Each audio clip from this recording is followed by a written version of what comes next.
Dozens of children, dressed in simple Jedi robes and wearing a single braid on the sides of their heads, began to retreat into the room. The youngest, those under 6 or 7, simply tried to run or find a place to hide. The older ones were attempting to fight, using the Force to hurl benches and pieces of broken fountain at their attackers.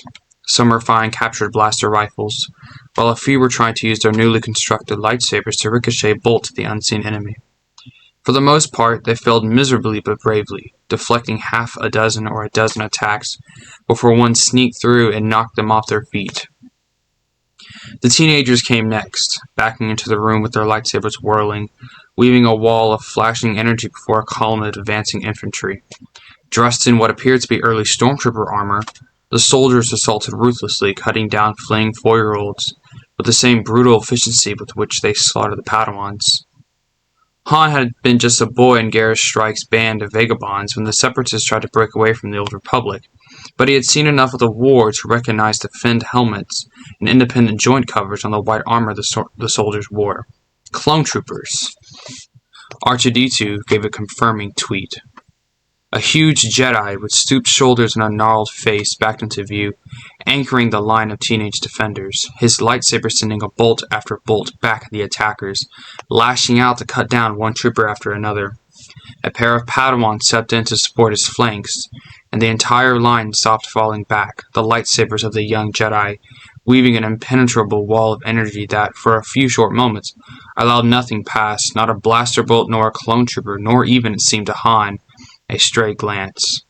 A blue lightsaber appeared at the edge of the hollow, beating down the defense of the first Padawan, slashing through his torso, and slipping past the guard of the other one and cutting him down as well. The back of a blonde head and a pair of caped shoulders appeared behind the blue blade, and began to carry the attack to the stoop-shouldered Jedi. The two stood battling toe-to-toe for only an instant before the caped figure slipped a strike, and brought his own blade down on the defender's stooped shoulder, cleaving him deep into the torso. The Jedi's gnarled face paled with shock, and he collapsed in too much pain to scream. The Padawans continued to battle on valiantly, but without the burly Jedi to anchor their line, they were no match for the sheer numbers assaulting them. The defense collapsed, and the caped figure stepped aside, standing in seeming indifference as the clone troopers poured past to continue the slaughter of the children. Han felt sickened and angered by what he was watching, but he also felt a little bit relieved. Mara would have been only a baby, perhaps not even that, when the Jedi were slaughtered. Whatever Lima hoped to reveal with the code sequence, the scene they were watching could have nothing to do with Mara. Finally, the last of the children had fallen, and the clones stopped firing. The caped figure studied the room for a moment, then gave a barely perceptible nod and turned back toward the entrance.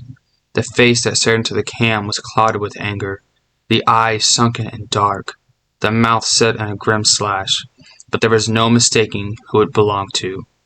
Anakin Skywalker.